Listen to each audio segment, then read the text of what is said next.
Hello, and welcome back to Uncanny Adventures and our Skull and Shackles D&D 5th edition campaign. We missed 2 weeks ago for the Easter holiday, but we are now back and ready for some more piracy, I think. Who knows what's going to happen.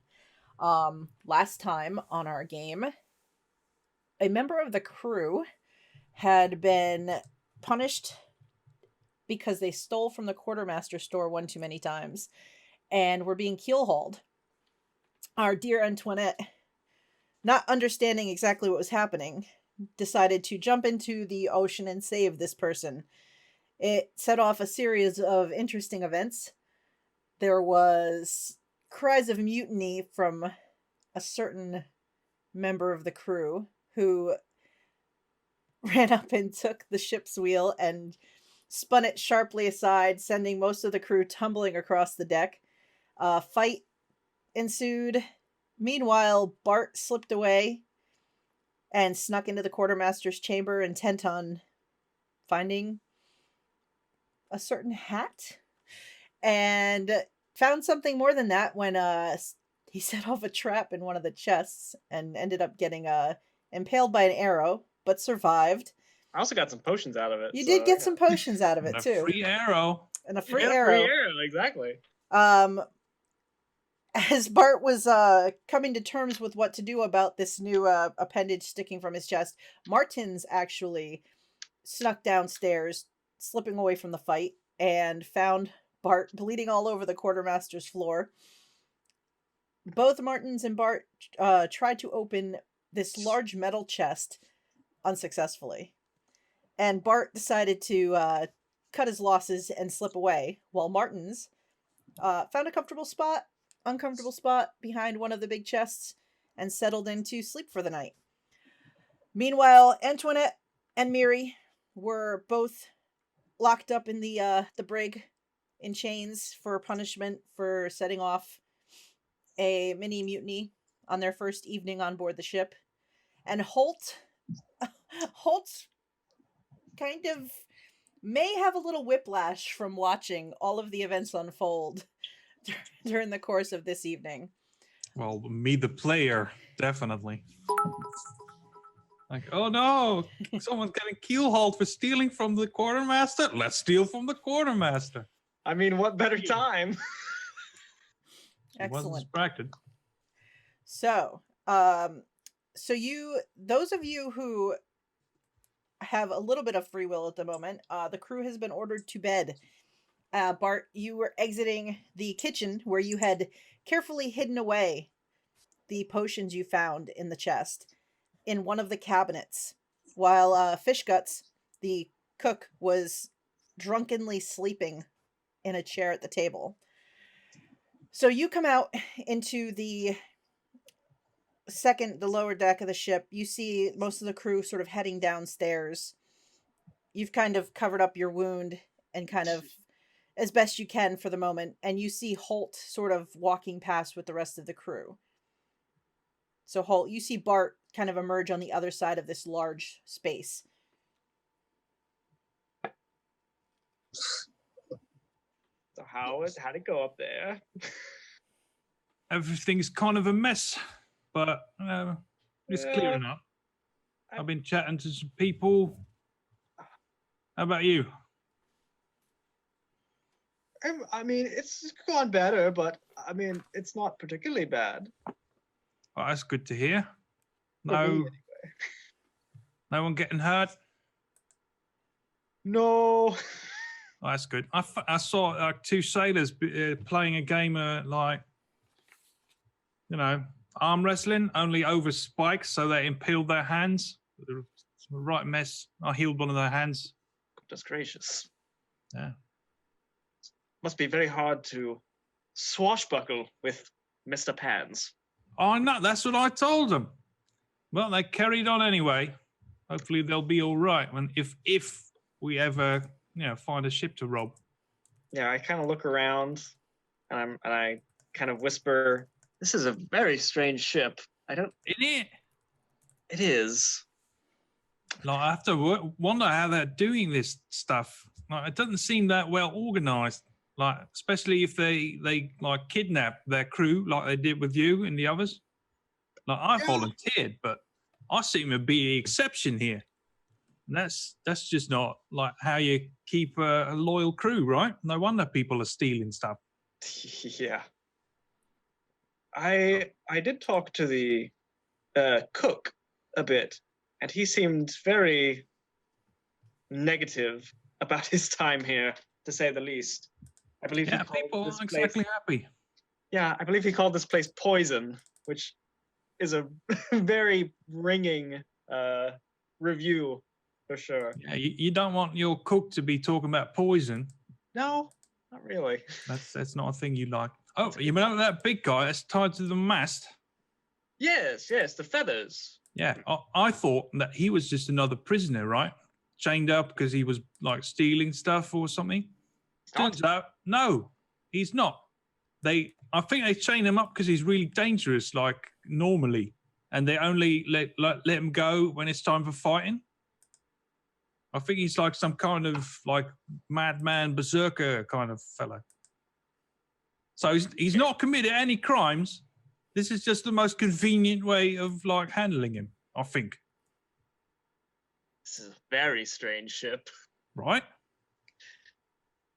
You should have a chat with him, like if you make your way up there. Perhaps, yes.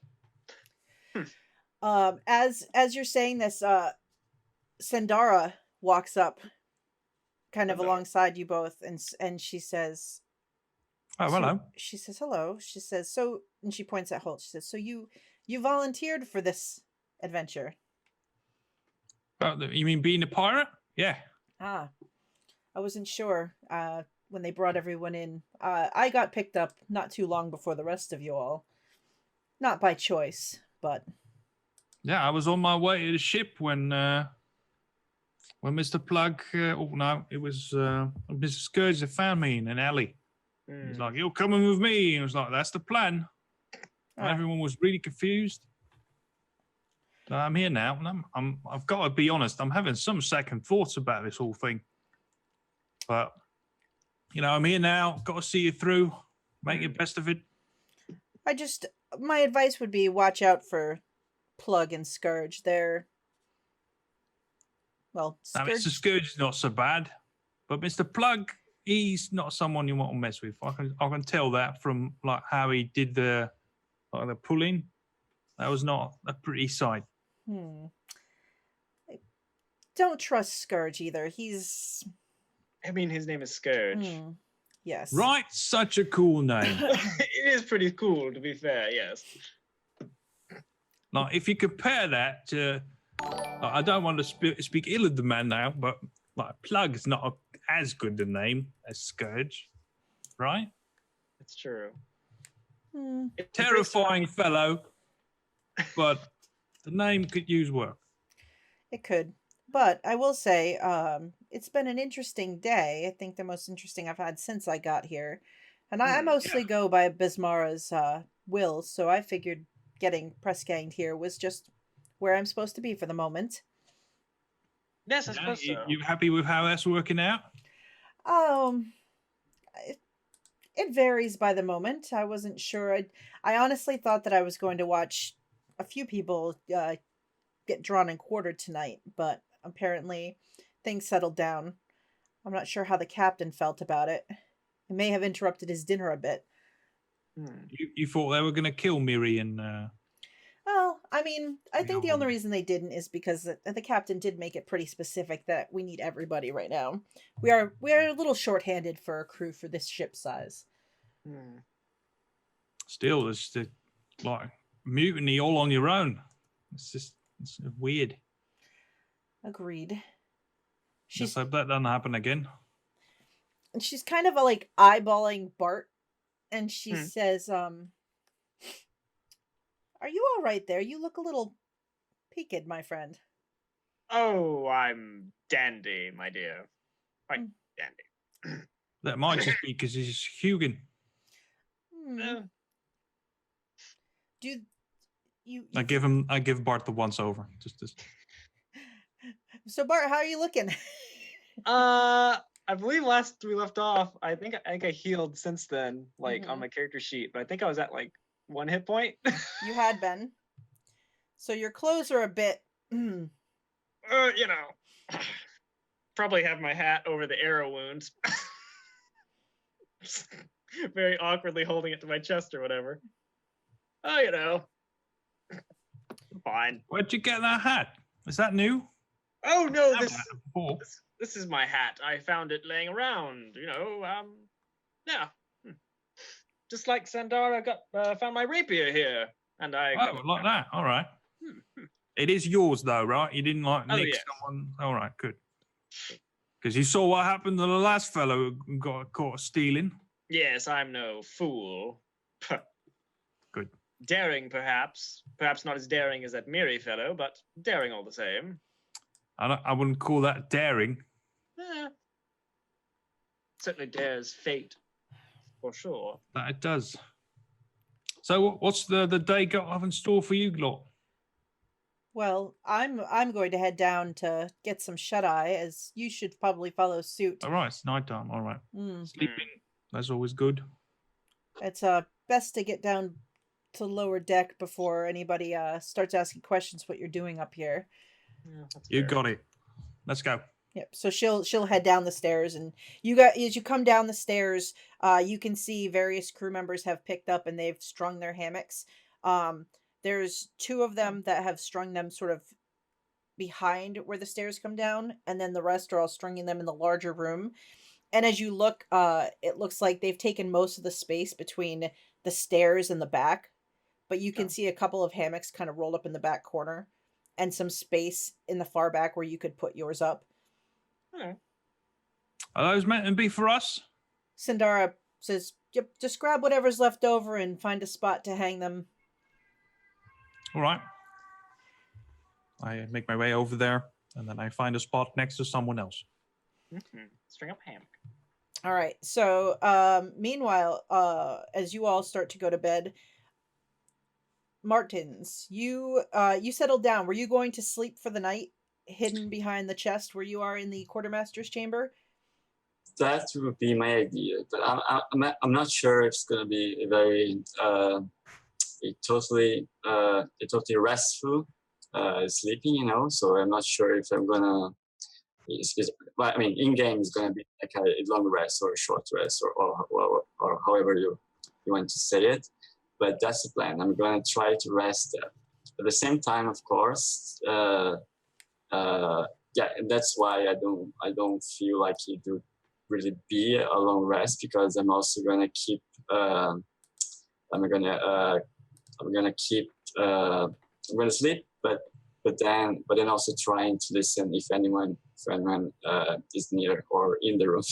All right. So you settle in, and you kind of tuck yourself back there after Bart had left and sort of get as comfortable as you can in the space.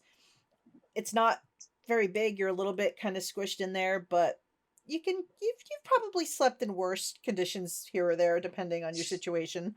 Bart had closed the door as he left, and you can hear muffled conversation outside the door for a little bit.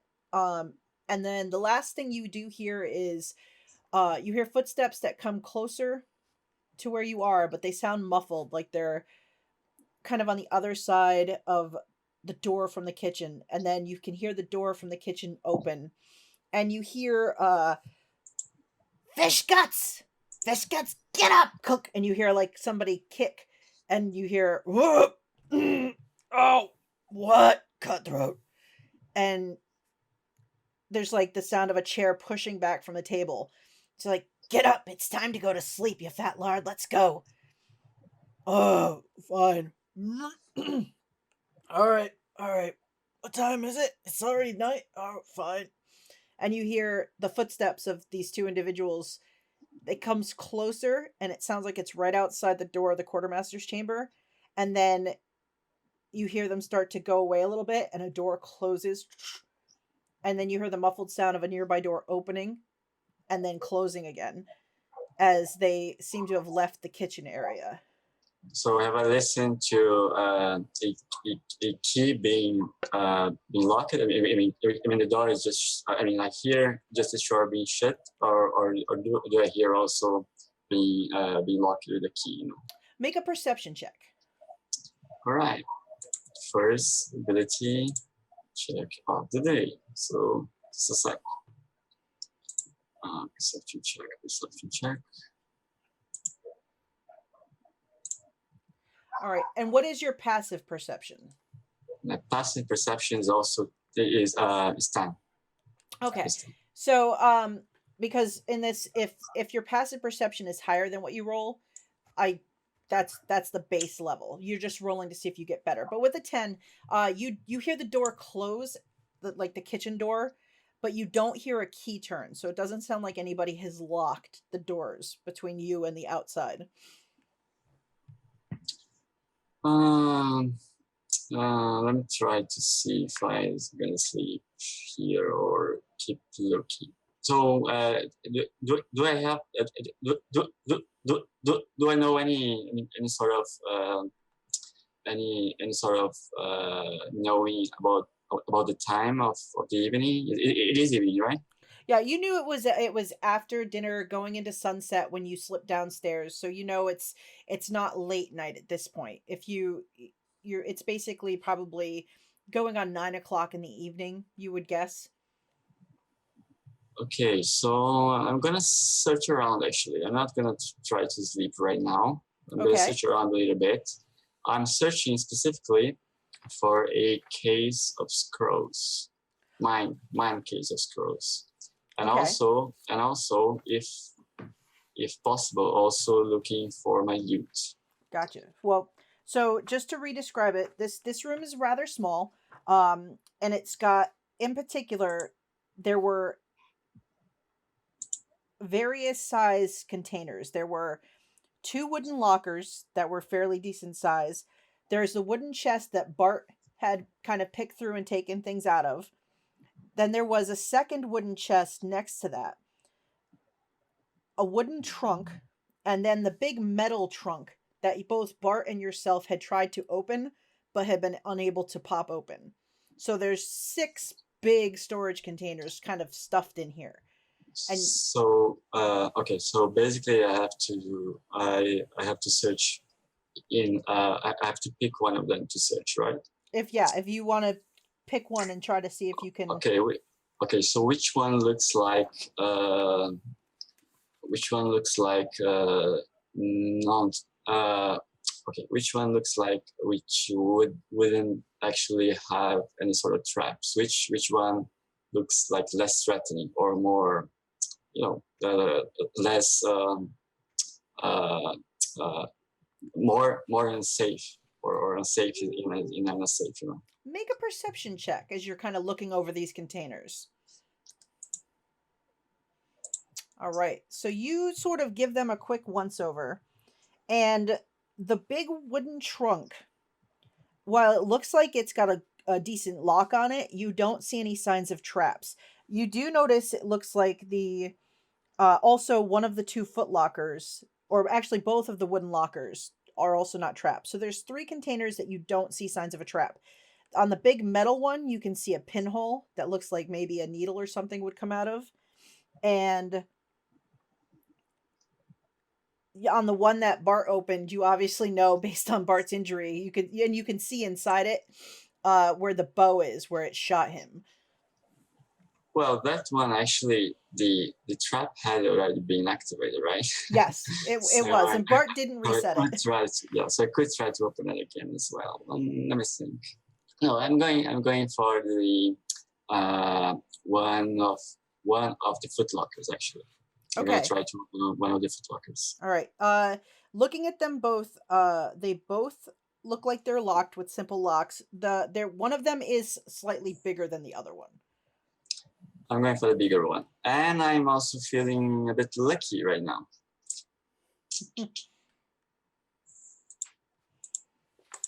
All right, so you look at it, and it does have a lock on it. So you definitely have to figure out how to unlock this if you want to look inside of it.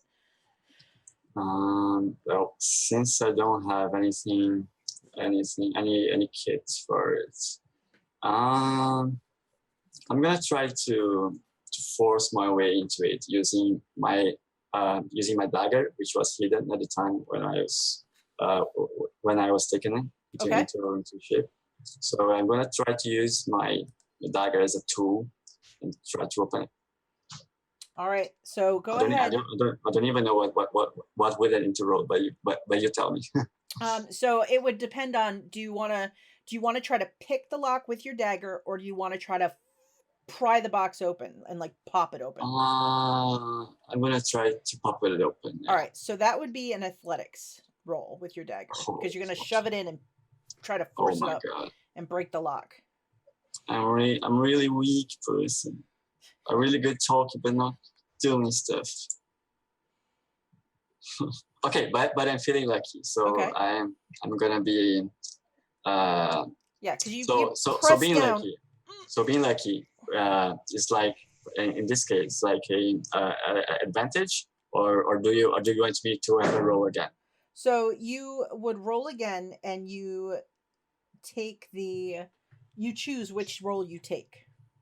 Okay, so I roll again and choose between the first one. Okay, let me try again. And then it's okay. Then I chose the first one, 13. All right, so you're trying to force it open, and it's not a like heavy duty lock, but you're just having trouble popping this thing open and forcing it.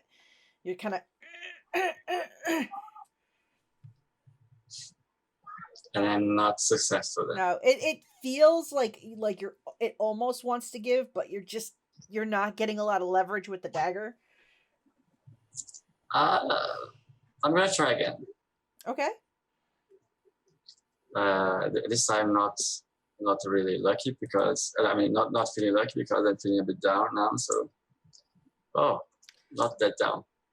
All right, so this time you kind of press that, like you turn the dagger and you press a little harder, and there's a little spring, and the lock pops open, and the actual clasp kind of snaps a little bit, but the lock falls off. And how loud is this sound? Well, if you don't want because the lock kind of falls away, you can roll me a dexterity saving throw to try to catch it before it clatters to the floor. Okay. Wow, I'm rolling a lot of stuff. Dexterity saving throw. All right, you deftly catch the lock in your hand before it falls. So the actual breaking of the lock you don't think it was very loud. If you pause for a second, you don't hear a reaction from outside the doors.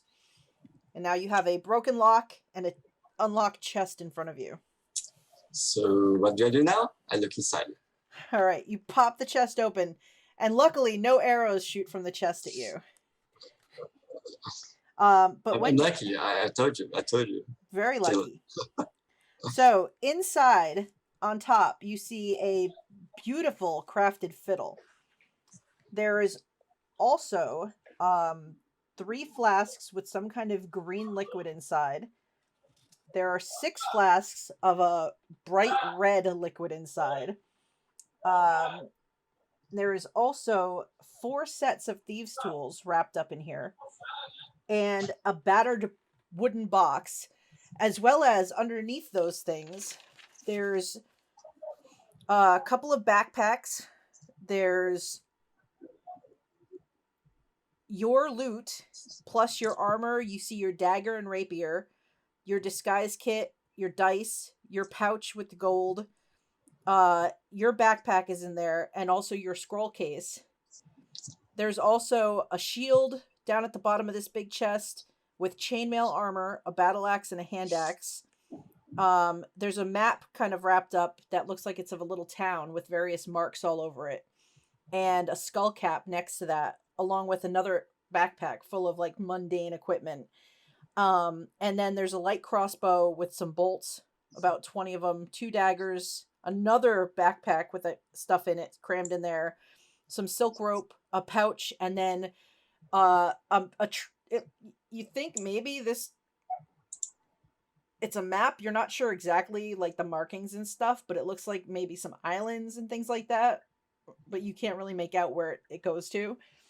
But you definitely see like there is a whole cache full of stuff in this chest. Good, very good. So what I'm gonna do is, and I don't see any other place where if I put stuff into my backpack, I don't see any other place where I can hide that backpack in that room. Do I see that? In this room, you know that you could tuck something behind some of these chests. There's also like some shelves on one side where you maybe could kind of fit it in behind some stuff on there, but there's not a lot of space in this little room.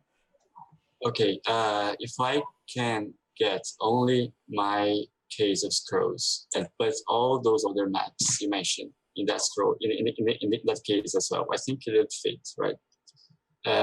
But assuming it would fit well, I'm gonna try to hide that case in one of the shelves in the back. Okay. And then I'm so you mentioned one thing at first, which was well made or something like that. There's a fiddle right on top. That was right on top, like just above your loot. Like there's the fiddle, and then your loot was kind of Okay. underneath it, and it was just this very fine crafted fiddle.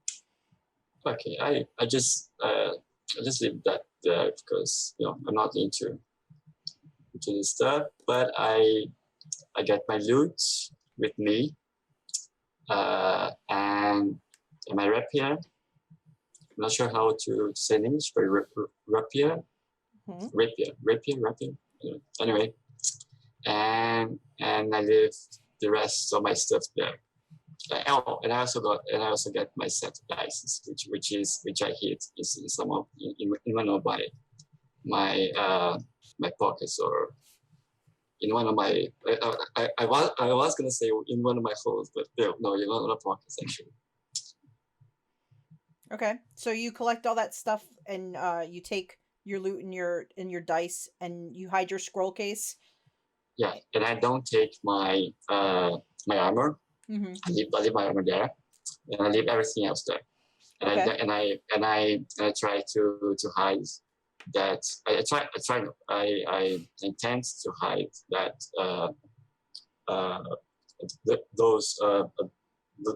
those throws in one of those shelves. All right, just roll me just a stealth check to see how well you can hide that stuff. Okay, so it's like stealth.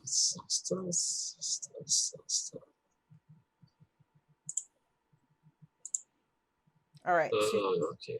So you kind of slide it in the back and try to put some things in front of it, and you do your best to sort of set it up, and you're pretty good. You think, okay, I don't think anybody will notice that it's there. Yeah, I have a feeling. Well, seeing the number now, I don't see it would be well hidden, but in the game, I'm gonna think that's gonna be hidden because I'm a bit cocky. So All yeah, right. then only then I'm gonna find a place behind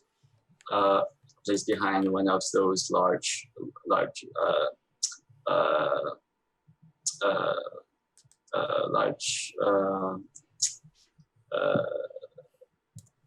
large stuff with stuff in it, Okay. Yep. You're gonna find a place to hide. Yeah, and I'm gonna try to sleep in there. All right. Just roll me a stealth for you for your hiding back there to sleep.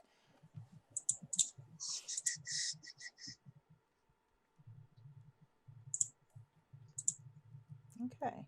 Good. So Martin settles in behind the chest.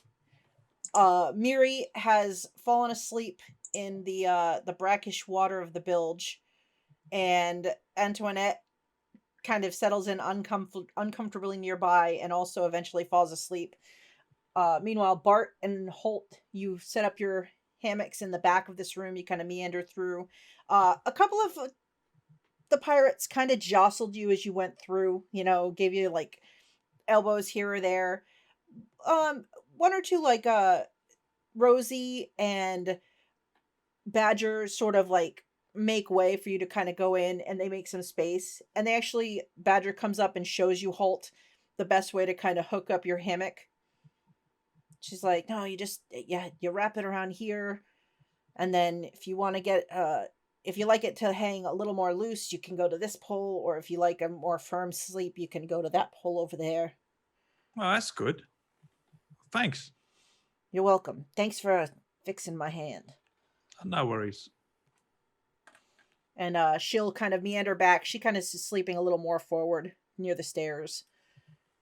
And little by little, the hold starts to kind of quiet down. Miri, you maybe wake up a little bit below as you hear all the footsteps of everyone jostling above you before it slowly settles down and everyone takes to their hammocks.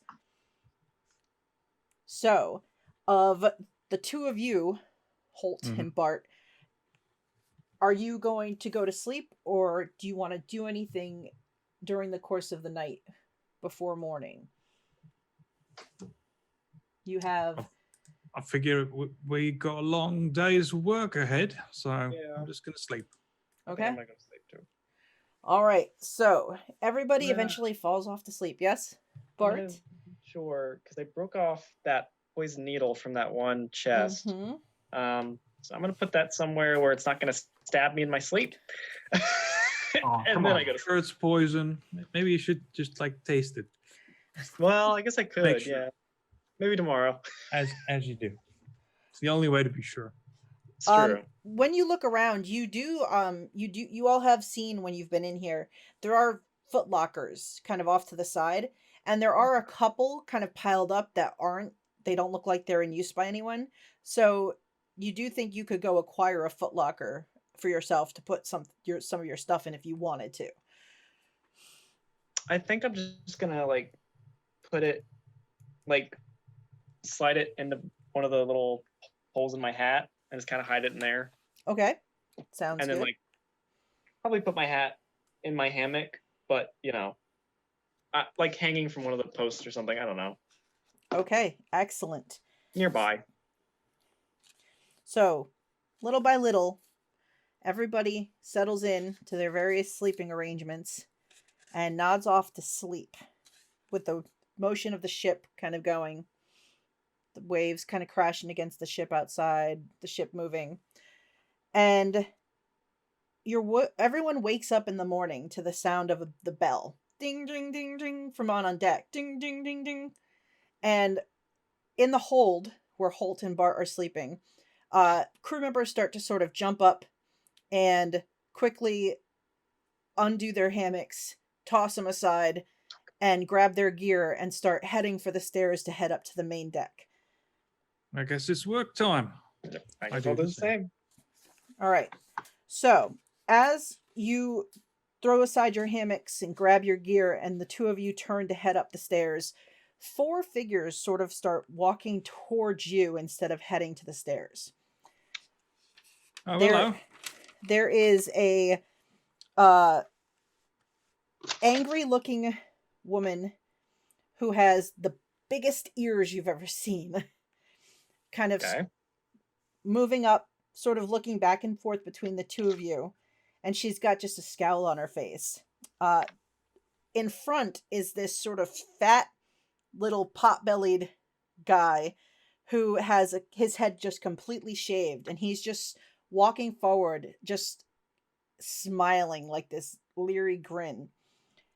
Behind him, like towering above him, is this large half-orc who's just kind of drooling a little bit out of the corner of his mouth and kind of staring at Bart. And coming in from the other side, kind of off to your right, is another woman who just, her eyes are darting between the two of you kind of crazily. And she's just kind of looking you over. And the short, fat pirate smiles and says, "You know me, right? You know Phipps." No, actually, I don't think we've had the pleasure. At least I haven't. Now you're having the pleasure. You and your friends are all making trouble. I don't know where your talkie friend is, but... You mean Miri? Yeah. Yeah. No, not... He's not our friend. Not really. Yeah, you're upset, right? Because of what he did the other day with like the let's take over the ship nonsense, right? That's why you're upset. No, I've been talked to about you lot, and I'm here to knock y'all into shape with my friends. That's what Is I'm that here Don't to go do. lumping us in with them. Like Oh. we're just as upset at what he did as you are. He kind of like and spits on the deck, and he goes, "Ah." He points at Holt. I hear you're the ringleader. Me? Yeah, you. Who the fuck's been speaking lies about me? That is so unfair. And he looks back and up at the big half-orc, and he says, Is it him? Are you telling lies about me, Mr. Half-Orc? the half-orc goes, and the little one goes, "Jaundiced, let's teach him a lesson."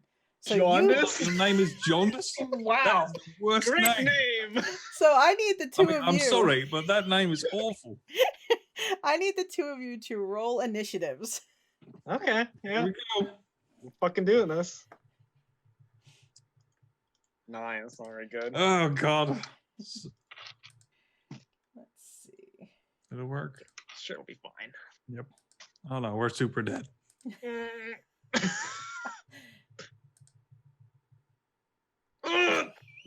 Come on, Jeanette, really? I don't do these things on purpose. I swear it's the hat. It's the hat. It's got to be the hat. How much of this can I hear down in the bilge hole? Actually, so you can make a perception check as the bell has woken up both you and Antoinette. You're right below us. You are right below them.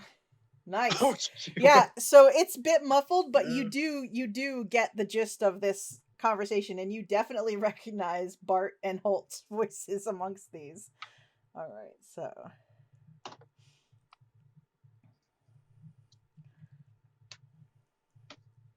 Oh boy. this is fun. All right, and then we got an 11 for Holt. So can I see cracks in the deck above me? There are cracks in the woodwork. So I am going to Oh, no. utilize my ability to shape water, Ooh. and I'm going to send a spray of water up through one of the cracks in between those two and the group that's approaching them. Excellent. All right. So, the big half orc like starts to lumber forward, and the others like sort of move in as well, kind of circling And this around is you bilge all. water. So Yes. As they do, this water erupts through the cracks in front of you and kind of splashes up, and they get splashed with it. So effectively, they're going to all get disadvantage on their attacks on you as they get splattered by this and are startled by the effect. And so they're going to come up, and they don't have any weapons in hand. They literally are coming at you fist first. And so the big half-orc sort of lumbers forward and just swings a big meaty fist at Holt as he does this. So this is going to be a straight shot with, we'll do this one. I'm going to use his sabotage. So he rolls, and he gets a 14 as he punches at Holt. Well, that's going to hit. All right, I'm so not wearing any armor. so he punches you in the face, and you only take 3 points of damage from the punch as he That's hits quite you. a bit, though. It's quite a bit for one, yeah. Mhm. Ow! The short fat one goes to take a swing at Bart. Ooh, how's a 15 Critical. feel? 15 actually doesn't hit. All right, I so have he 15 armor swings, and you No, it manage doesn't. to block his punch. Mhm. The crazy one with the darting eyes sort of gives a little shriek as she's leaping forward, and then splutters as all of this.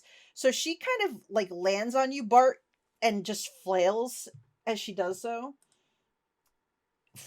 And you kind of knock her aside.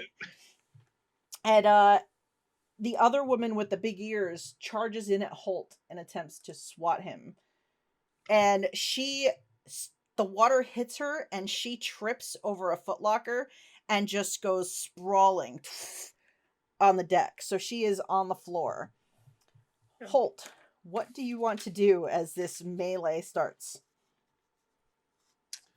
I say, look, I don't want to fight you, but I will. And then I punch the short ringleader guy in the face Nice. if I can. I think it's just a +5, so I don't mind that it's an axe. All right, so you go to punch him in the face. He kind of moves aside and sort of swats your arm aside, and he's like, "Not today, friend, not today." Hey, you started this. And then we're gonna finish it. So I'm gonna have Miri. Do you want to roll me a initiative just because you're down below in case you want to do something else? Sure. Nice. That's a good initiative. That's why Miri got off the water first. That explains why you went first in the. Makes perfect sense. All right. So Bart, you have the crazy woman kind of thrown off and is alongside you, and the other gentleman is kind of like in front of you. What do you want to do? Well, as my action, I'm going to cast Blade Ward on myself, giving myself resistance to bludgeoning, piercing, and slashing damage until the end of my next turn. Ooh, what's that look Try and like? punch me. Oh gosh. I think I want to say he takes out his rapier and like makes a little flourish in the air in the shape of like a rune, and it kind of like glows in the air for a second and then kind of just like attaches to him. Okay. I guess like a second skin almost. Excellent. And yeah, around him. Drawing your weapon. Genius. Yeah. No way that's going to backfire. All right. So, Miri, you hear the fight now breaking out up above, and you heard the clattering of somebody falling over. You hear Bart's voice. It sounds like he casts a spell of some kind. And afterwards he says, "Have at you, fiends!" Seeing as how I'm sitting down here in the dark, I'm just going to cast light on the boards above me, between me and the next deck, to create light on both sides. All right. So the boards underneath all of your feet light up with light and kind of illuminate the hold a little bit. I didn't do that. The pirates kind of all look down at the floor. So looking over at Bart, who has drawn out his rapier, you see Jaundiced sort of looks at it, and then the crazy like moving eyes of the other like woman look at it, and Big Ears kind of like, and they just sort of like and they look at the short fat Phipps, and they're like, we didn't bring any weapons to the fight. And they kind of start to back away, so they're sort of disengaging. And Phipps just sort of looks at you, Bart, and says, "Oh, two of us can play at that game." And he reaches and he pulls a dagger out from his boot. If you insist. And he's gonna lunge at you with the dagger. Right. The others have like they disengage and they like head for the stairs, like they're moving away. The big half orc kind of lumbers back, looking down at his fists and back over like. But Phipps is going to attack you with his dagger. Does a 13 hit you, Bart? It sure doesn't. All right, so you parry with your rapier. Holt. So 3 of these aggressive pirates have now backed away or heading for the stairs. They look like they're done with this fight. But Phipps is standing there with his dagger drawn, going after Bart full tilt. I'm going to try to grapple him. I know the grapple rules are probably just horrible, but All right. what we would do. All right, so you can make So I'm going to take up position behind him and try to like get the knife. All right, so I'll, make like, me an grab his- athletics check, please. Can do. And he will try to force his way away from the grapple. Ooh. He almost breaks free, but you manage to grab him and hold him. So his movement effectively drops to 0, though he still has that dagger in hand. And he's like, "Get off of me!" Stop stabbing my friend, you dick. No! Alright, so you have grappled 1 Phipps. Bart. Holt comes up behind and just wraps Phipps up. But he still is brandishing that dagger, swinging it around. Can I go and grab one of the hammocks? Sure. Okay. Of course you can. So you grab. In fact, you're not far from the hammocks that you and Holt both used for the night before. Okay. As you pick it up, you kind of look and you see out of the court ladder, your peripheral vision, the 3 pirates who backed up. They're like almost to the stairs, but you also notice there's a handful of pirates like sort of looking around the edge of the staircase, sort of having figured out something was happening and kind of watching.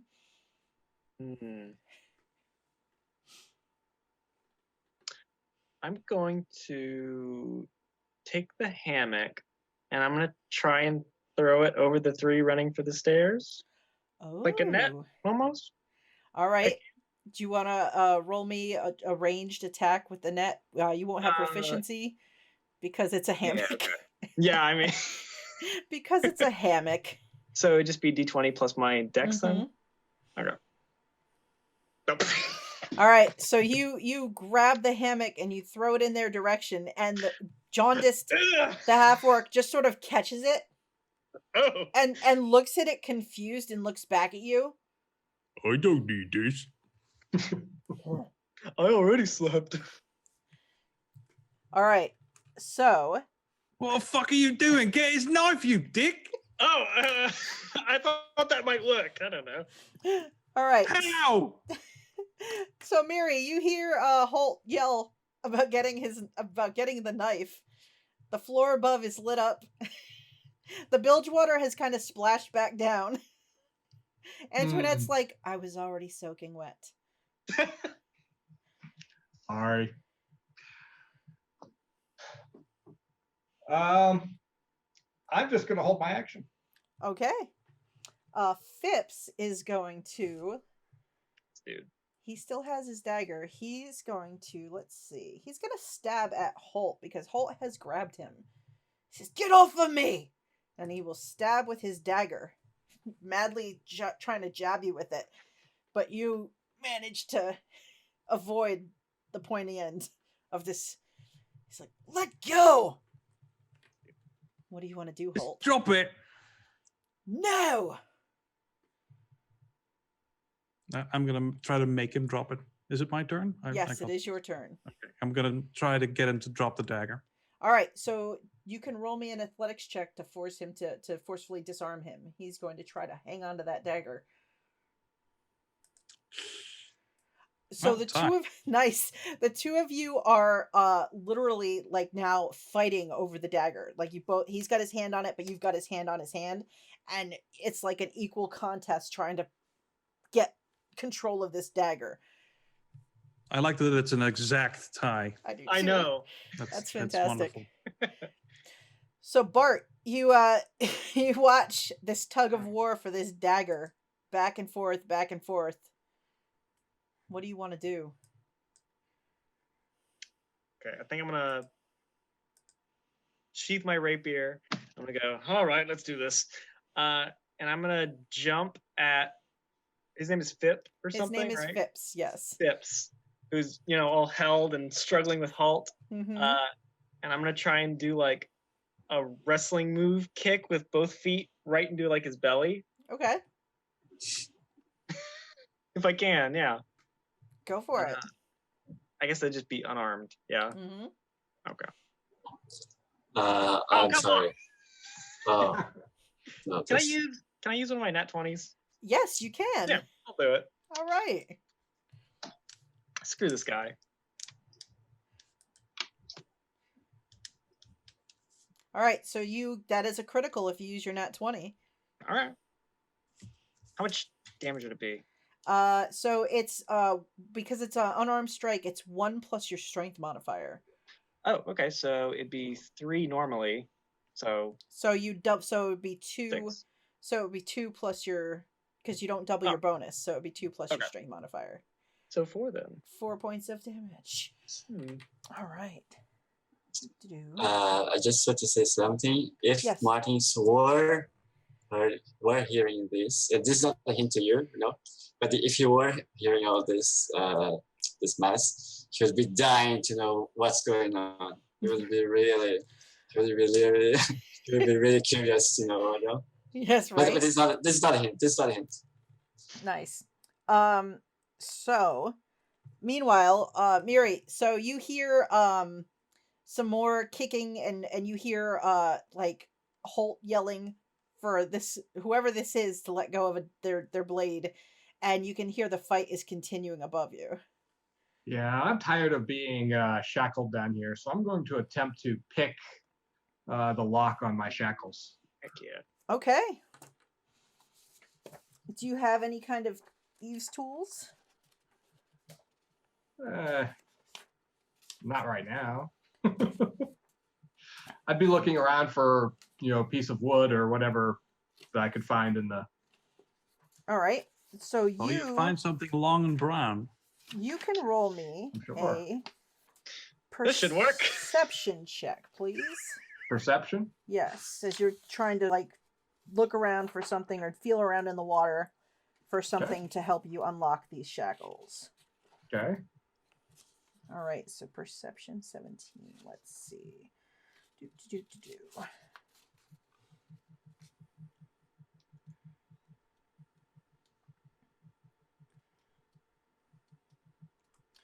So you sort of start feeling around in the water looking for something to help you unlock these shackles, and your hand brushes against something sharp as you sort of feel around. And when you reach down and kind of pull it out, you find that you're holding a small hand axe. Oh. Ah.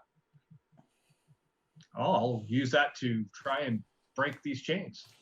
All right, roll me just roll me athletics check, and I'll give you advantage because you're using the hand axe to try and all right. So Holt and Bart, somewhere under your feet you hear this clang. Metal chains? Let's dull an axe.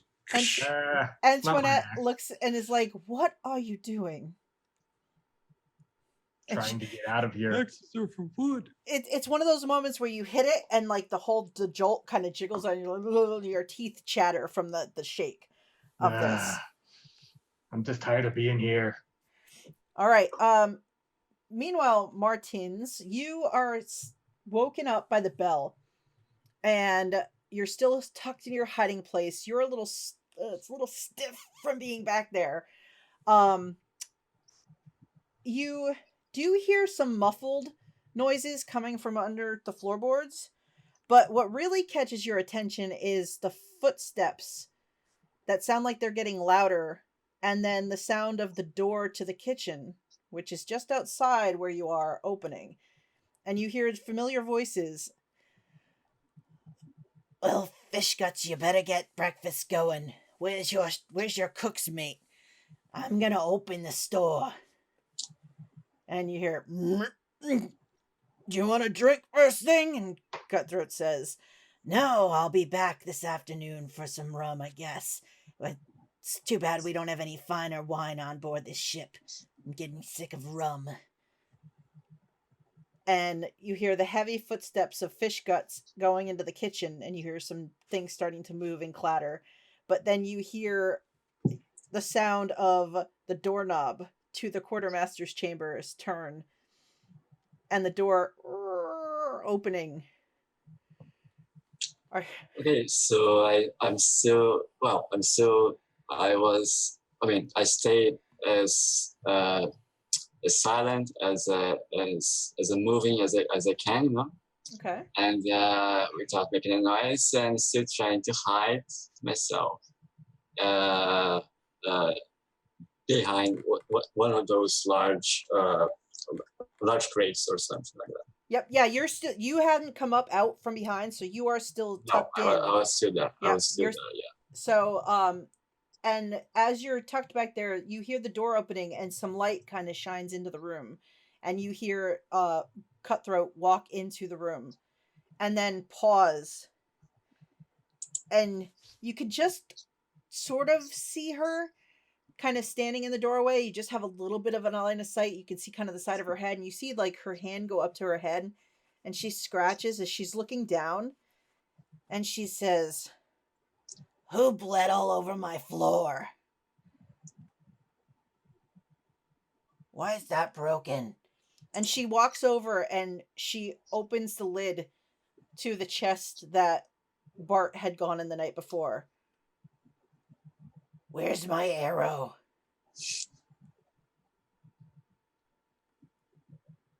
And she's just sort of looking around, kind of glancing back and forth, but she doesn't seem to notice you behind your chest. What do you do? So you could do this, you could do that. So I do have my loot with me. So in principle, I have a first question first. Have I had a long rest? Yes, you did manage to get a long rest. However uncomfortable the positioning might have been. Okay. Yeah, but I was fine. I didn't have any wounds, so I have my slots back, so I could cast a spell if I wanted to. You could. So yeah, so I have my loot, and I'm gonna cast a spell. Okay. I'm gonna cast sleep. All right. So let's see if I can try to include that on the chat. So, yeah, submit. Yeah, more or less. So 19 hit points of creatures or hit in the 90 feet. Well, in the room, I think. All right. But it does have a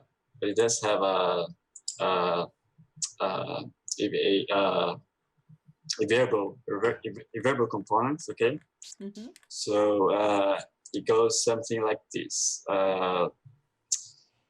Hush, little hearts, don't say a word. Marty's gonna give you a pirate word. And if that parrot won't shut up, Marty's gonna make sure to hang it up. All right. So so you play your little song, and you see Cutthroat kind of out of the corner of your eye, like, "Hey, wait." And she kind of like leans over the chest and looks behind it. And she just stares down at you. She says, "What are you doing back there?" Yep. And then I started to cry. Oh, I lost it. I lost my letters of my beloved one, my deceased beloved one. The only things I had. Well, I had my loot now, but I lost my letters. And I'm so sorry. I was here. I was the one who was here, but I was just trying to, you know what it is, I really love them. They were so beautiful, and the kind of beauty that you just cannot be around that person. But then I had these guys, and then I befriended them, and it was lovely. But she died horribly, and I have these letters of her, and I was just trying to promise you. I was just trying to look for those letters and my loot, because this also reminded me of them.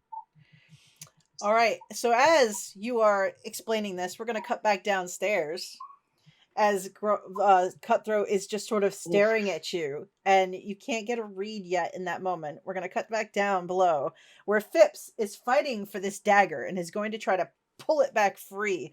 So make another athletics check, Holt, as Phipps tries to gain control of the dagger back from you.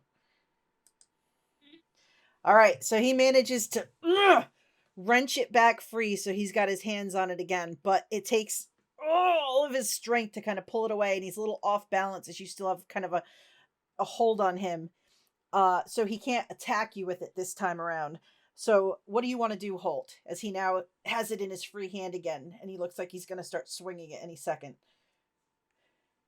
Oh, you're muted. I'm again going to try to get him to drop the dagger, because that's what this whole thing is about. Stabbing is bad. So we're going to continue making right. athletics checks. There we go. Whoa! My crits beat your crit. It did. So you go for it. He squeezes down like he's not gonna give it up, and he like has like his eyes wide, like excited, and all of a sudden he's like, as you rip the dagger from his hand, and now he is unarmed in that moment. There we go. You want to give up now? Ah, damn it. And he looks at Bart and looks at Holt. Bart, what do you do in this moment as you see him disarmed?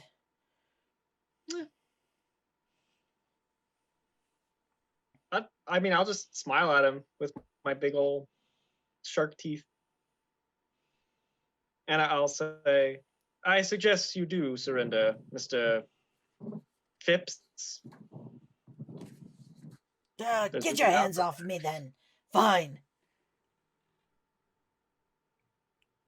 Look, I don't understand why you went and attacked us. Did someone tell you to do that? I'm supposed to teach you a lesson. Yeah, who said? I'm not at liberty to say. This isn't a big boat. Well, maybe you'll figure it out. Well, you're not a very good teacher, regardless. Get off Yeah, of me. don't do that again. He sort of shoves and tries to push away I'm from you. keeping this. Ooh. Fine, I'll just get another one. All right. He Good sort of luck. shoves you and starts to storm away. The other three have gotten to the stairs and they run up to get up on deck. You all right, Bart? Did he hurt Yes, I'm fine. I'm fine. You did well. you? Yeah, I guess I got a dagger. It's a start. Yeah. I was really scared when you drew that thing. It was like, I'm not wearing any armor. I didn't expect to get like Yes, attacked. I... Like they're supposed to be our crewmates, and apparently someone has it out for us just because that fucking Miri did his little rebellion stunt, and we just happened to board the ship at the same time. Maybe we should go have a chat with him. What do you think? I think so too, actually. Right, Yes. let's go. So, where are you two going? We're gonna go talk to Miri. All right, so you're going to go to the door in the middle of the floor and open it up to go down to talk to Miri? Mhm. Somebody roll me an athletics check, because the door is kind of like a little stuck in its slot there from just moisture. Okay, yeah. All right, so Holt just grabs hold and pops it open. And Wow, this thing is jammed. and looking So down, much goop on this thing. yeah, there's a ladder that descends down. You can see, because the floorboards are still lit up, you can see the bilge is lit up. The little spiders, you can see some crawling away from the light. And tucked down inside the bilge, sitting in about 1.5 feet of brackish water, Antoinette is just sort of sitting there, leaning against the wall, looking up. And Mary is sitting with a hand axe in hand, like looking down at the chains. So Mary, You're gonna chop your own hand off?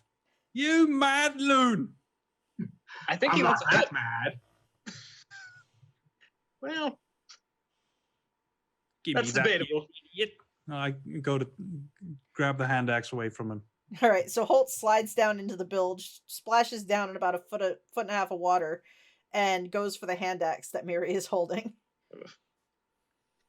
I think Bart's gonna get on the ladder and just kind of not shut the trapdoor all the way since it got stuck, but he's gonna Good call. keep it.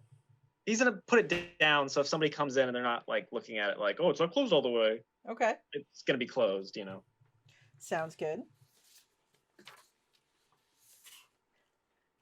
So you find yourselves in the bilge that is currently well lit. Well lit. That's good. Is that you? Did you cast that magic with the water and the light? Yes. Did That's you right. learn nothing? I was trying to help you out. Appreciate I it. appreciate the thought. I really do. But you know why that fight was happening? It was because of you and your dumb stunt. Well, nobody told me the rules. Now I know the rules. You think that mutiny might not be against the rules? You idiot. I almost got stabbed with this dagger because of your stupid antics. And you almost didn't because of my stupid antics. Yeah, no, you're not going to do any more of that stuff. You're just going to sit here and take your punishment. No, We're going to have no more of this magic casting until someone says you can cast magic. Well, then you can't talk until somebody says you can talk. That's not how that works. Yes, it is. Look, I almost died now, and he almost died now because of you and your just ridiculous decision-making process, whatever that is. Did the water not help you? It helps. I Did think so. the light not help you? You being defensive right now is really not helping. You need to own up to your mistakes. She's in here too because of you. No, she's in here because of what she did. That's I'm in true. here because of what I Tried to did. help your stupid ass. Antoinette sort of says, I did jump into the water first. Well, yeah, but that's not You what got started. you in trouble, though. It's standing up to the authority. I will say, if you're interested in mutiny or even just finding more respect on this ship of ours, we should be a bit more careful about it, perhaps, than out and out fighting people Yeah. Okay. in the future. Although I do admire your gumption. It was quite impressive. Well, now that they've given me the rules, I will follow the orders, even if I don't like them or if I think they're wrong. Will you really? Yes.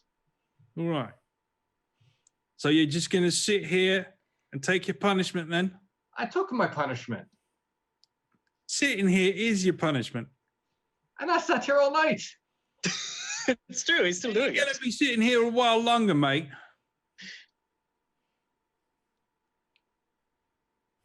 I I don't know need you why. to make it real clear to everyone when you get up there eventually, when they let you go, that whole mutiny thing was just your idea and it doesn't involve her or me or him. Oh, Oh, I thought it was the other guy's whatever it idea. is. Like, I'm not keen on getting stabbed anymore because of shit you did. I thought that was that Genly guy's idea, or the Martins guy idea. The mutiny? Yeah. No. Just blaming And- her. Okay. Antoinette just shakes her head. Are you going to be all right here with him? I I don't know. I'm sure it'll be fine. do you have like a dagger to protect yourself with? I can protect myself. I'm not going to I was hurt going to her. give you a dagger, but Oh, I'd take a dagger. no. I give her the dagger that I got off of Tips, She hides it in a very soaking wet boot. just in case. Like either something happens or this one does something stupid again. And you understand as well, right? That you can't go mouthing off to like Mr. Plugg and Mr. Scourge. Right? Would All right, you just go get us out of here, please? Look, they're going to come down here and talk to you, Well, the and that's going to be today, and you better be not as defensive as you are not right now. You're going to say, oh, I'm sorry, that was totally stupid what I did, and I'll never do it again because I realized how stupid that was. You don't I'm even not have to mean it. Stupid. Just have to say it. I'm not stupid. Not at all. Although it was a bit rash, I think. although not altogether. I understand. I mean to say, I understand Very what well. you did. Just get entirely. me out of here so I can do my chores for the day. It's not up to us to get you out of here. Then why are you We're the here? ones who put you here. Just saying hello. Right. As you say that, Bart, you hear thump, thump, thump, thump, footsteps on the Oh, floorboards God. above. See? They're coming for me now. Yeah, and they're going to associate us with you. Oh, my God, this is You awesome. better jump in the water and hide. You think I'm going to go stick my head under this water?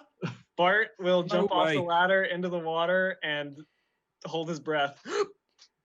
So Bart Really? sinks under the bilge Oh, water. my God. Make a stealth check, Bart.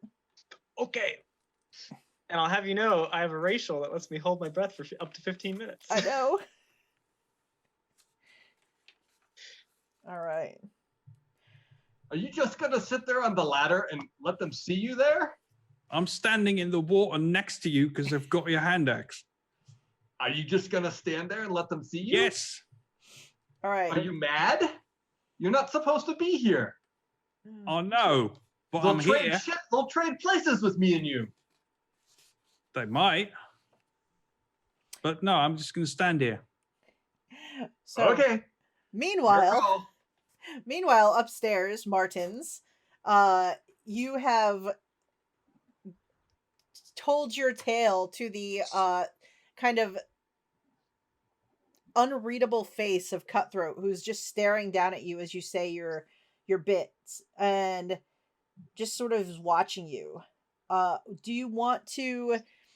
You're not lying, so do you want to make a performance or a persuasion or deception? I'll let you decide what it's more like. Yeah,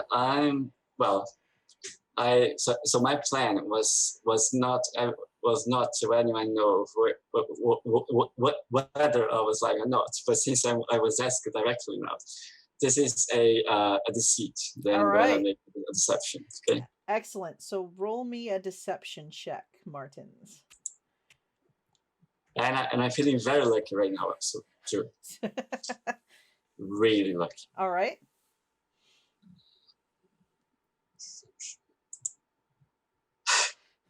Okay, I chose 11 then. All right. So, Cutthroat sort of leans down and kind of takes you by the front of your shirt and sort of pulls you up to your feet behind the chest and rights you and says, "I could get you in a lot of trouble for being in here. My stuff is broken. I'm still crying. I'm sure that there's stuff missing. And you've taken that musical instrument. However, you play really nice. I haven't heard a good tune in a while. So I don't want to see you get your hands or anything injured right now." You are the most amazing person in this whole ship. Actually, one of the most amazing person I've ever met in my life. Just so you know. So. Sorry. When I want a nice tune, you're gonna play me a nice tune at the end of a hard day. I can play anything you want. Anything. All right. Let's agree to forget that you were in here, and I'll even let you keep that piece of instrument you took. Thank you. And how about those letters that I also mentioned about? I haven't actually found those. Have you seen them? They're really important. They're just letters. I haven't seen any letters yet. Okay, thank you very much. But thank you. Let's just put this all behind us. And you're an amazing person, as I said before. So yeah, I completely agree with you. And I'm gonna play to you or to whoever you want, whatever you want, and whatever. She grins at you, and she's got this really gap-toothed grin, and she says, "You better get up on deck before you get lashed for being late for roll call." Thank you very much. And then I have then I assume that he would let me have my loot with me. Yeah, she doesn't try Right. to. She lets you keep it. Oh, she. Sorry. Hmm. Yeah, and then I kind of go upstairs, like stumbling a bit, like making making it look like I was a bit drunk, you know. And I'm still a bit, you know. But yeah, then I go upstairs. All right, you to go. work. You cross.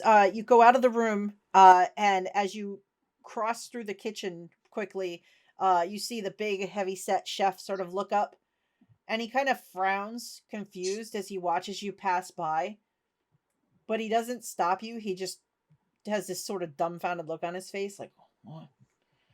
And you sort of cross the hold where it's empty now. You can hear footsteps up on deck above you, and you sort of pass by and you see the big giant shirtless man still chained to the mast, just sitting there. He looks up at you as you go by with a dull expression as he watches you pass, and you sort of run upstairs and out onto the deck as the captain is sort of strolling up now behind the ship's wheel, and you do kind of a quick look around,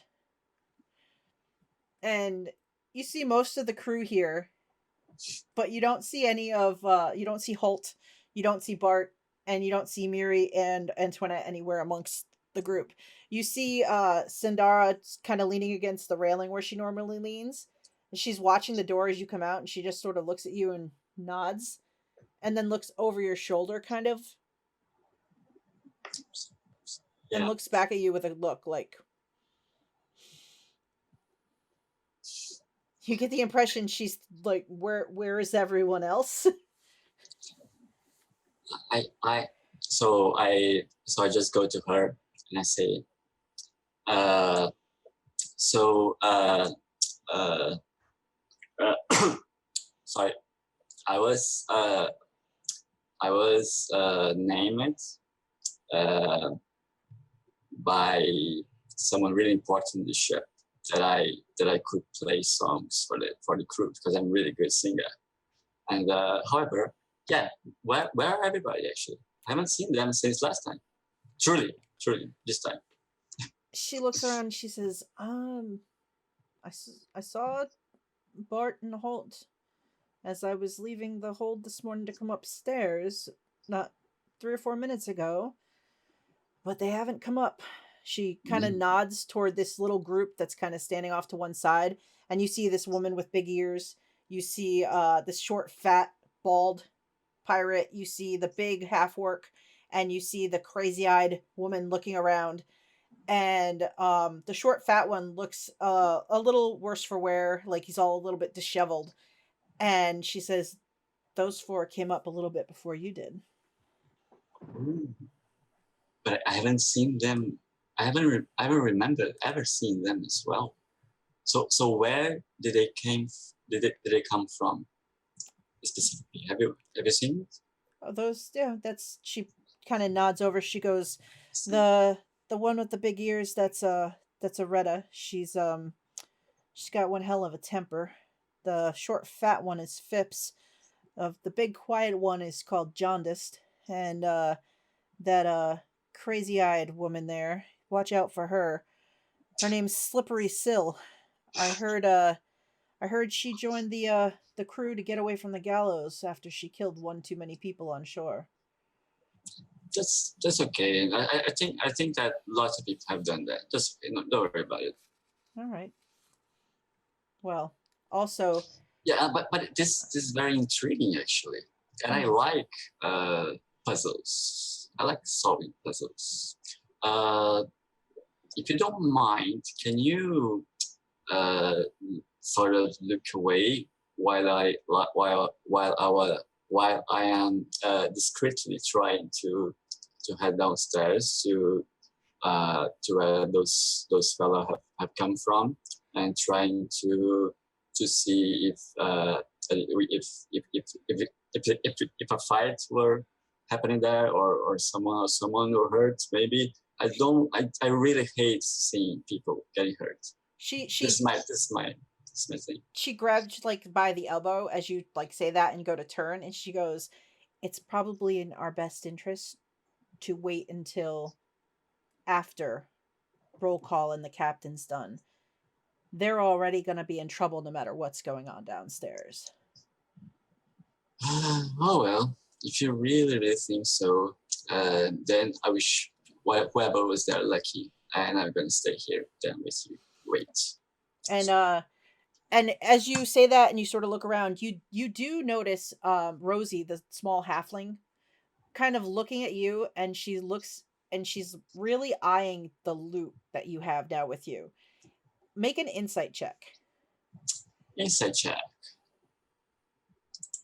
That's an interesting one. Oh, I'm really poor at this day. But anyway. So you're not really sure, but like you can tell she's not.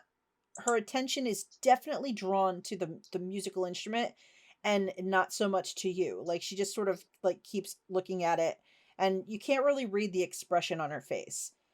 But meanwhile, down in the hold, Bart has submerged underwater. Antoinette just sort of settles back against the wall. Holt is standing about shin deep in the water, and Miri, you are still sitting chained up, soaked probably up to the lower range of your chest where you're sitting. As you're muted, Brad. As the trap door swings open, and you hear this low gruff, why the bloody hell is the floor lit up? Like, who the hell is down there? And you just see this dwarf's face sort of like look over and down into the hold. And as I see his face come into the hold, mm-hmm. I cower down like Holt is going to hit me with a hand axe. I have that thing in my belt, but okay. You had it in your hand. I don't need it, so I would immediately Okay. put it away. Holt, just roll me a sleight of hand to slide it out of sight as Miri sort of ducks and cowers away from you. All right, so you slip the hand axe quickly into your belt and under your shirt out of sight as you see this dwarf's face sort of illuminated in the light looking down into the hold. And you recognize the dwarf. He was actually at the ship's wheel the day before. He had that big, like, old broken nose. He's the one that Miri shoved off and then spent about spinning the ship away. And he looks down and he points at you and he says, "What do you think you're doing down here?" I came down here to yell at this guy, but I'm done now, so I'm going to come up. Is that all right? You'd better. You're already late for roll call. You're probably going to get lashings. Yeah. I shoot Miri one more look, and then I climb up. All right, so I smile. let's see. He gives a look around the hold, but he doesn't seem to notice anything else out of sorts down there. And he waits for you to climb up and out of the hold, and he just kind of gives you like this little sideways like grin that is not friendly. And he's like, "Master Scourge is going to be happy that you're late for roll call." I really wish I wasn't. But here we are. He sort of muscles past you, and he goes to the ladder, and he slides down a little bit and splashes into the water. He lumbers across, almost stepping on Bart's hand as he goes. Bart, you kind of slide out of the way. And he walks up and he looks between Antoinette and Miri and Antoinette.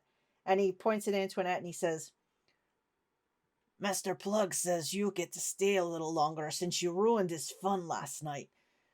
He looks down at Miri. "You were gonna let back up. But if you get out of hand, I've got permission to throw you overboard." I won't. I promise. So he reaches behind him and pulls out a set of keys, and he unlocks the chains on Miri. Looks back at Antoinette. "Let's go." And he ushers for you to go to the ladder. And I go up ahead of him. All right. So he waits for you to get up, and then he also climbs up. And then he looks at the floor and goes, "What the hell is that about?" I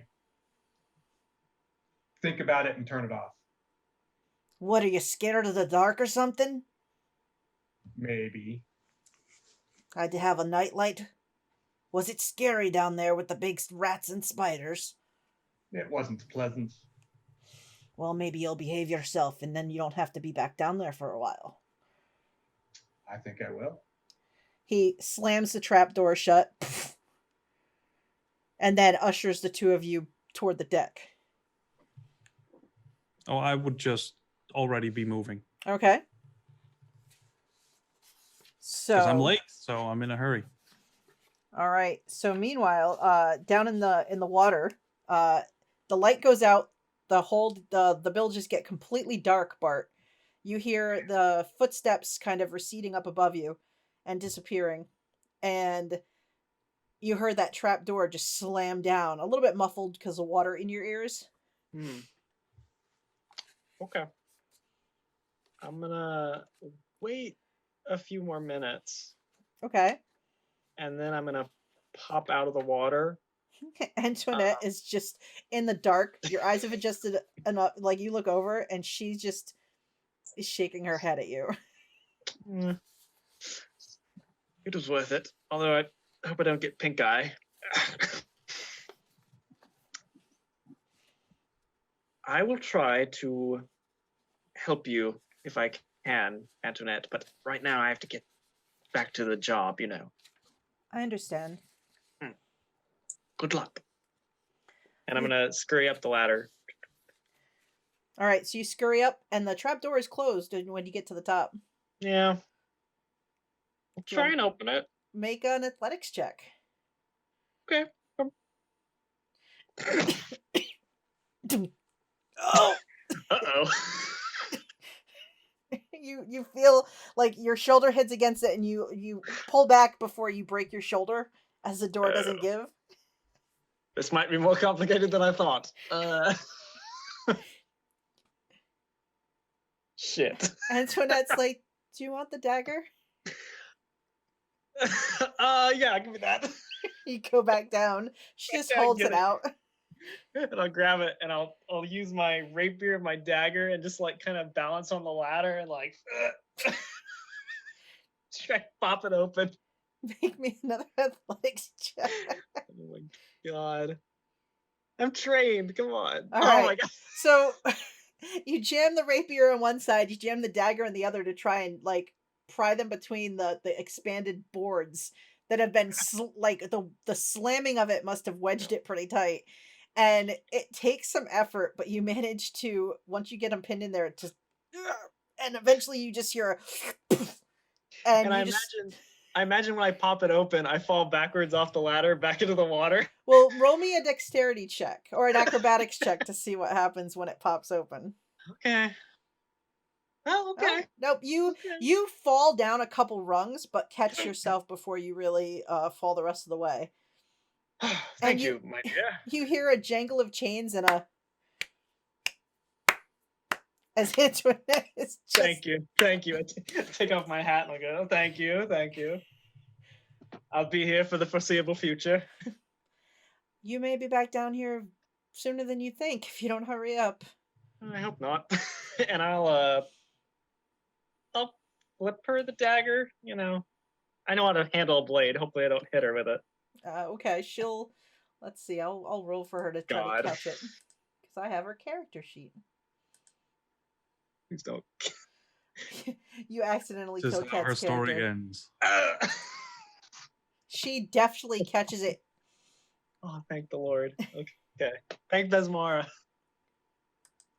And just nods at you, and you see her put it back in her soaking wet boot. Okay. After that, I'll quietly close the door behind me. Then probably just head up to the kitchen. Okay. Yeah. All right. So meanwhile, up on deck, Martins, the captain is looking around, and you see. What's up? Go ahead. I'm sorry. I'm sorry to. Yeah, I try to. I try to mingle with the other workers. I know that to be very difficult with my very large dudes and all that. But I try to mingle with the others. All right, so you just kind of try to get in with the crowd.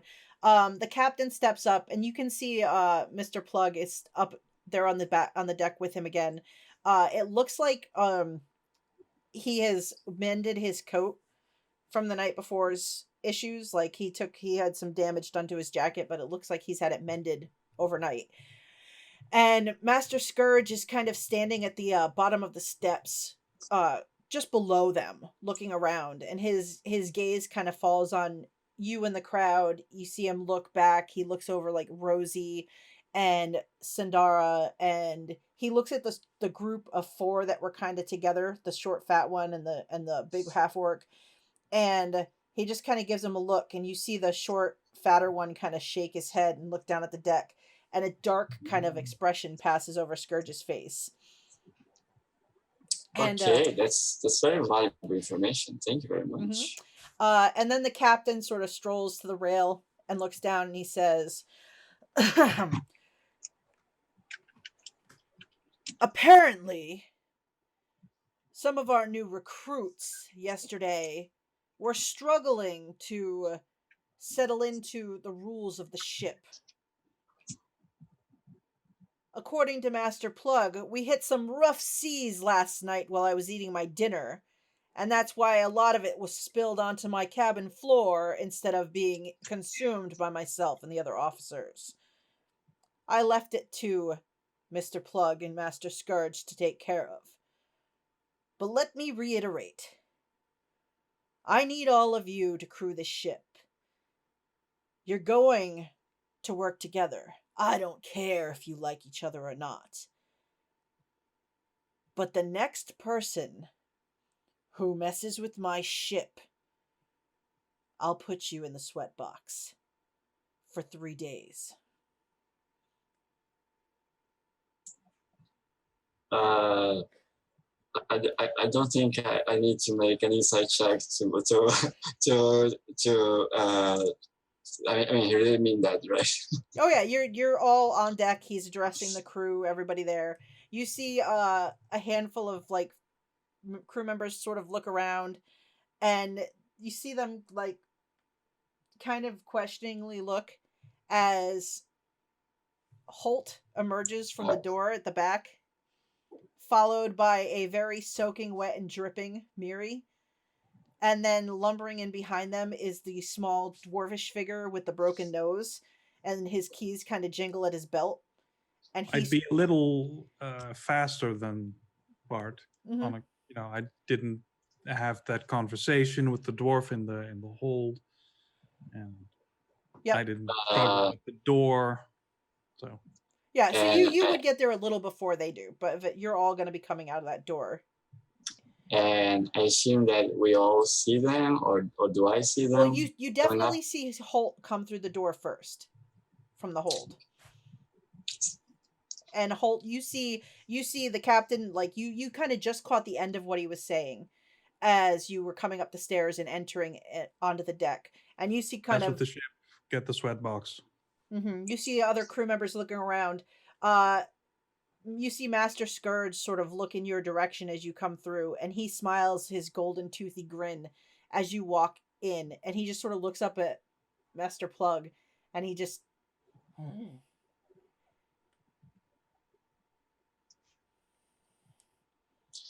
Okay, can I approach Holt right now? Really, like, still being mingling among the crowd? Yeah, you could approach him. The captain has kind of finished what he's saying, and you see Master Plugg kind of moving forward. So you know he's about to sort of like assign duties for the day, but you have a couple of seconds to go move over to him. Then I go to Holt and whisper to him, "What the hell are you guys doing? We're supposed to follow the rules here, at least in the first day. And you get to the fight with pirates? Look, we've had a rough morning, all right? Those guys can stab us and shit.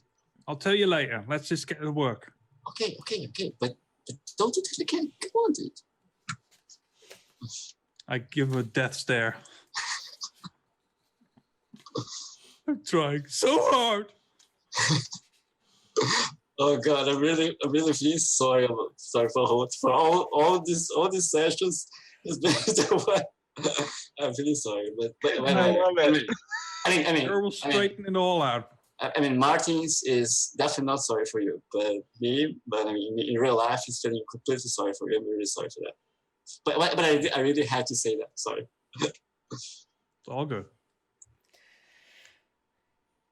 And as you finish talking, that's when you see the soaking wet figure of Miri kind of walking up, followed by the dwarf through the doorway. And I just take my spot in line, waiting for my duties for the day. Oh, fuck. So, Master Scourge comes down and walks over to where the swabs are all kind of waiting, which include Martins and Miri. Holt, you know that you have to report to Master Plugg for your duties as a rigger. And as Master Scourge sort of walks up, he looks at you and he says, "Lazy, huh? Running late to the morning roll call. No worries, you'll just get some lashes tonight before dinner."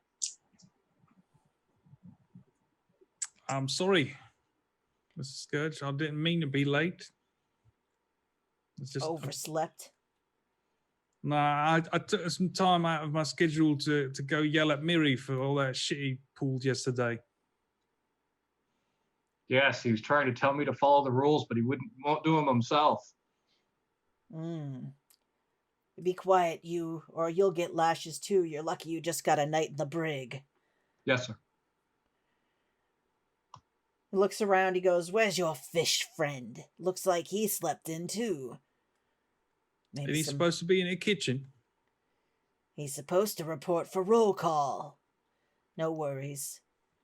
We'll talk to him later as well. And he just sort of brushes past you, Holt, and starts looking amongst and starts doling out assignments to the crew. If I have also a few more seconds to say a few more words to Holt.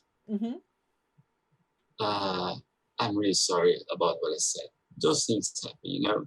And I'm gonna prove to you that I am a good person.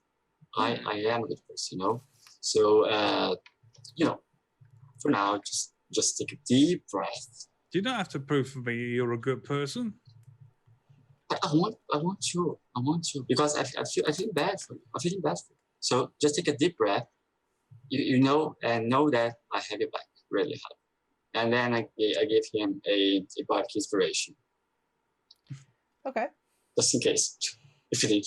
So you have 10 minutes to use it or not. Look, you're my friend too, Meg. We're all on this together. Of course. All right, so Martins and Miri, I need you both to roll me a d6 to see what task you are assigned by Master Scourge today.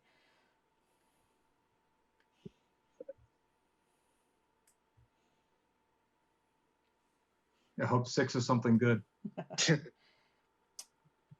So, Scourge looks down at your soaking wet form and he says, "We're gonna put those idle hands of yours to work today, little one.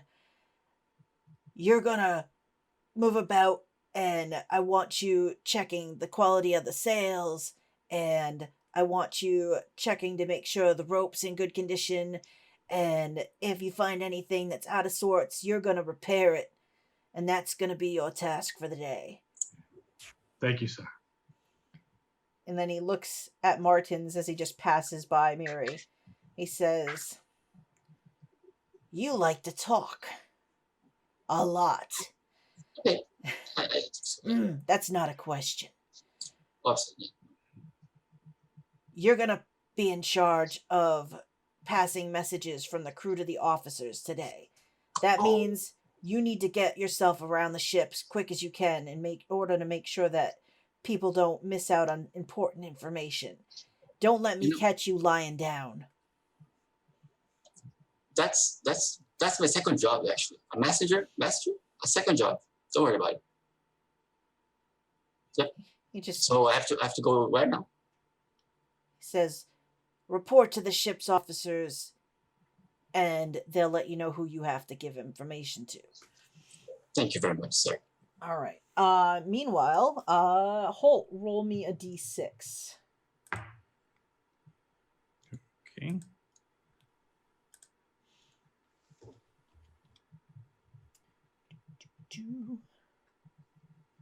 A 1. A 1. All right. Sure, that's amazing. So when you come over, Master Plugg sort of gives you a icy look, and he says, "We've got some rigging that's in need of repair." And he points up to the like central crow's nest. I I need get to work in the crow's nest. You're gonna work just underneath the crow's nest. I need you to fix the rigging up there. Oh, all right. Oh, that's not too bad. I'll get right on it, sir. Good. And you dart away to head up into the rigging, and Bart. I'm Go gonna ahead. get my whatever I need to actually do that. 'Cause- Okay. And then I go up. Yep. So yeah, and you can find like the tools and stuff inside the cabin right on deck. And Bart, why don't you roll me a d6? All right. 6. All right. So you made your way to the kitchen, and you see Fish Guts already sort of. He's got the pots bubbling already. You see he's got like the hard rolls kind of out and ready to go up to the crew and things like that. And he looks over at you and he goes, "Oh, good, you're here. Mm-hmm. You have to take that up to deck and make sure everyone gets their breakfast. Okay. The captain's breakfast's already been delivered. Oh. Yeah, you just missed his cabin girl. She picked it up. But then you got to get your ass back down here because the captain needs us to prepare a big dinner. We got to butcher a couple of the pigs and get them cooking this morning so that they're ready for his dinner tonight. So we're going to be very busy." All right. Can do that. All right. So what we're going to do is, so you guys all have your tasks for today. Now, you have your choices. Each of you gets to choose one ship's task or ship action for the day. Okay. So who wants to go first for the day? I'll go first. I do. Oh, that's fine. You go first. You win. Another mutiny, is it? No. Oh no. All right. So, Miri, you've been assigned the task of making repairs, and you Yep. have some choices during the course of the day because this is basically the work goes from right after roll call. You're expected to work pretty much straight through with a break to eat, and then until later in the evening, just before dinner.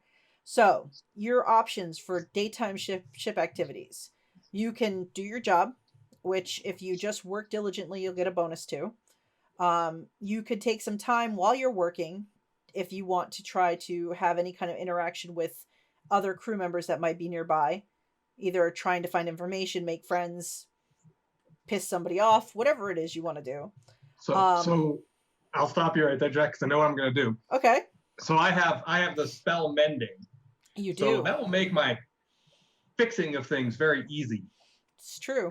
As I come across things, I will fix them and I will move on. So I'm going to use my ship action to start making friends with the crew. Excellent.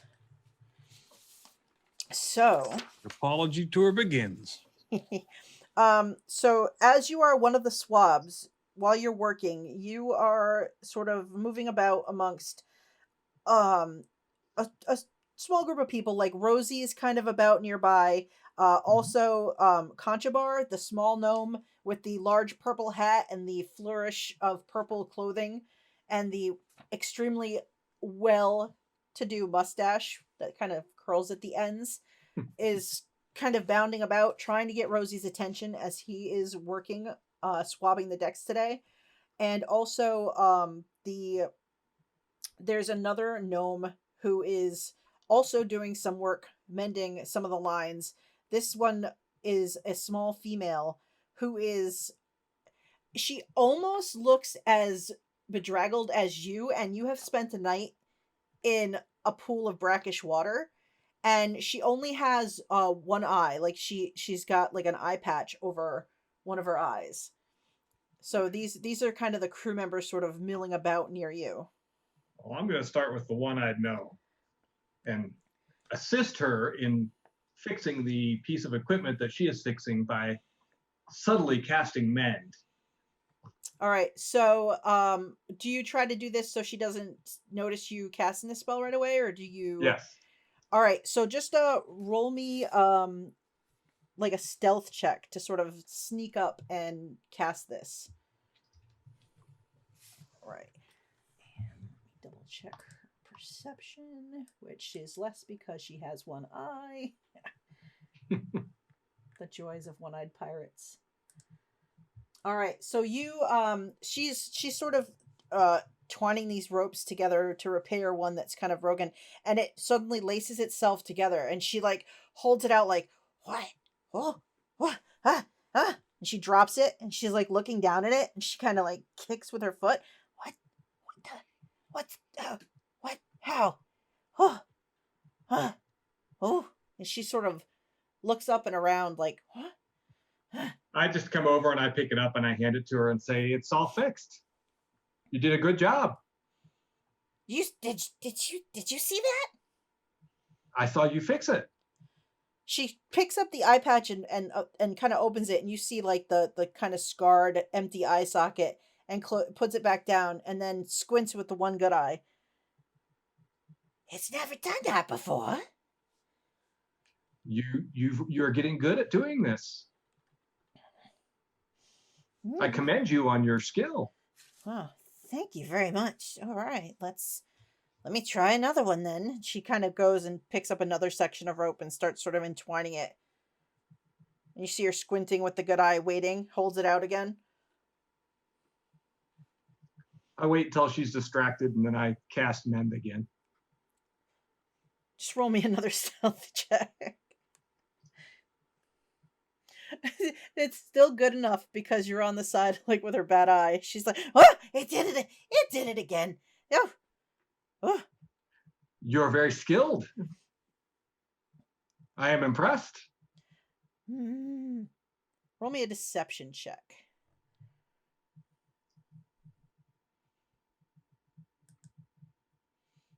She's kind of looks at you and squints with the one good eye.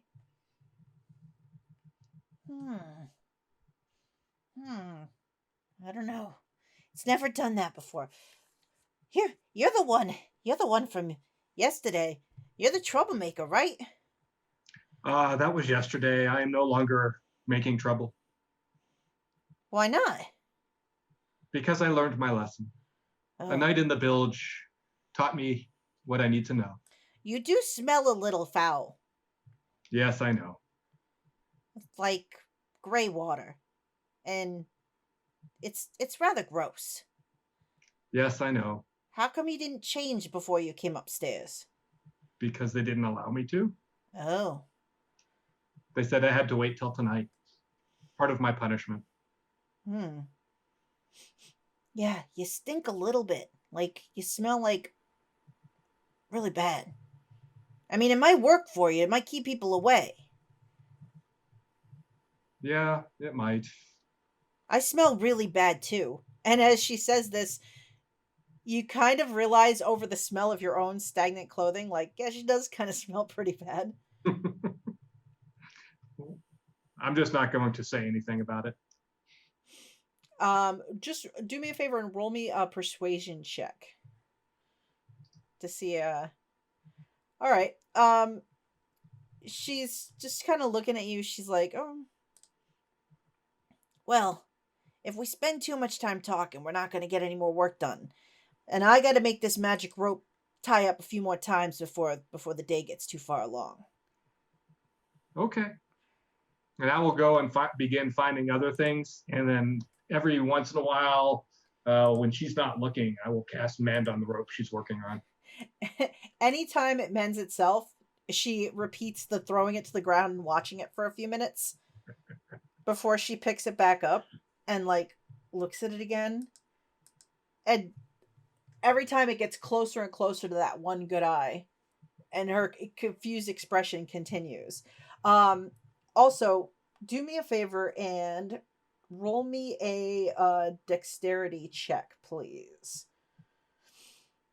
You'll have advantage because you're using mending to help you do your work. Okay. Okay.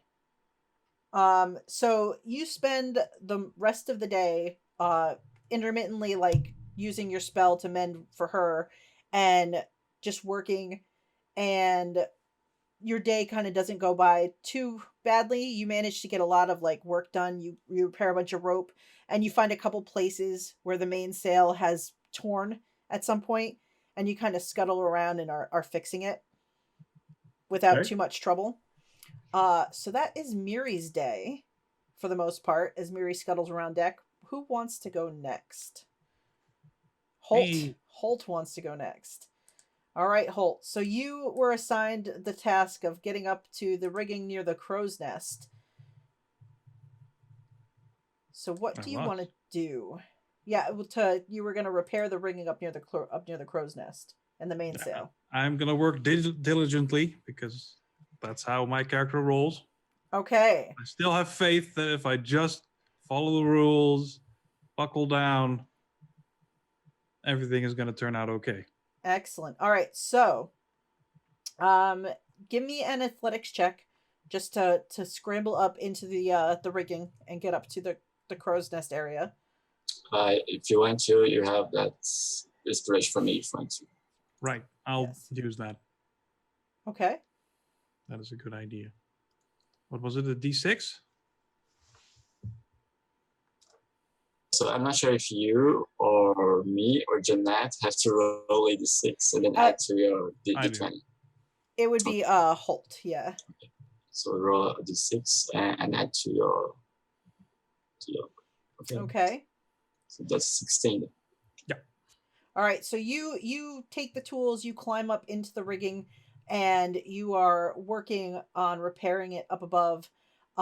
Just roll me a dexterity check while you're up there as well, to see how well you manage to maneuver your way around. Uh-oh. All right, so so you work throughout the day, and you kind of climb around.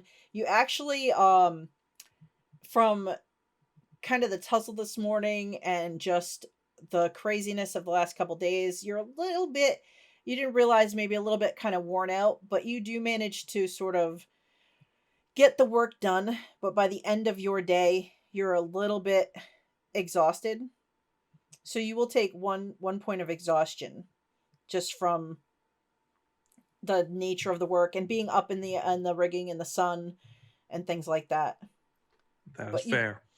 But you do manage to get most of the work done up there. You think that, and looking at it, you feel like you did a pretty good job.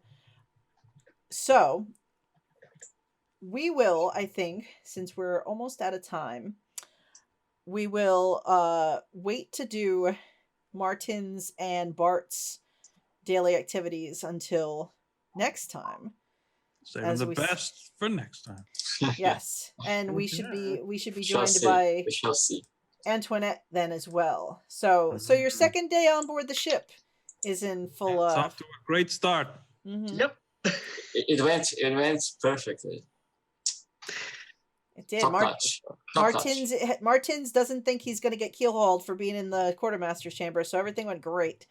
Yep. All right. That was one of those moments. It was. All right, so why don't we go around and we'll do some plugs, and then we will head on our way for this week, and we'll be back for next time. So why don't we start with Dylan? Oh, me. Oh. Well, hey, boy, howdy. On Saturdays at 3 p.m. Eastern Time on twitch.tv/PowerScoreRPG. Find me playing my half Oni mystic in Waterdeep Dungeon of the Mad Mage, where we are currently all kind of stuck in pit traps, except for our kobold, who is alone in a corridor with a lightning skull, which I'm sure is fine. So, come watch that. It's fun. Always good time. Yes. And how about PaladinHulk? Hi, everybody. I'm PaladinHulk. I'm a Twitch moderator for Random Tuesday, Geekspace TV, and Little Red Dot, where you can find me in their chats and discords, which are amazing, and you should all visit. I can attest to that. I pop in every now and then. Excellent. And how about Genly? Hi, folks. Well, if you must know, then my in real life name is Walter. So, but you can always call me Genly as well, since I'm most known as Genly. But yeah, and yeah, I'm saying that because I don't have anything else to say really. So yeah, I'm mostly on Twitter, and you can see below here my Twitter, I think, and you can follow me there. And I'm still looking for a group. I don't mind if it is alive or a stream or not, but still looking for a group for the Waterdeep heist. So yeah, that's it. Excellent. I'll see you next week. Sounds good. And Brad. I don't have anything to plug, but I want to say Happy Mother's Day to all the mothers out there, either this weekend or next, as I understand it, around the world. So have fun and enjoy. Excellent. And I'm Jeanette. I'm the DM here for Uncanny Adventures. So we have this show every other Sunday at 4:30 p.m. Eastern Daylight Time, which I'm having a lot of fun with because so much shenanigans. And also every other Monday, so a week from tomorrow night at now 6 p.m. Eastern Daylight Time. We've adjusted the time for one of our players' schedules. We're running a Wretched West Call of Cthulhu campaign, which is going smashingly well, wonderfully well. Nothing bad could possibly go wrong. Just as well as this, if not better. Yeah. And other than that, you can find me on Thursday nights at 7 p.m. on Dammit Barry's Twitch channel. I'm playing in a Horde of the Dragon Queen game. And on Saturdays at 3 p.m., I'm playing with Dylan in the Mad Mage. I'm also one of the people stuck in a pit trap and thinking about my decisions.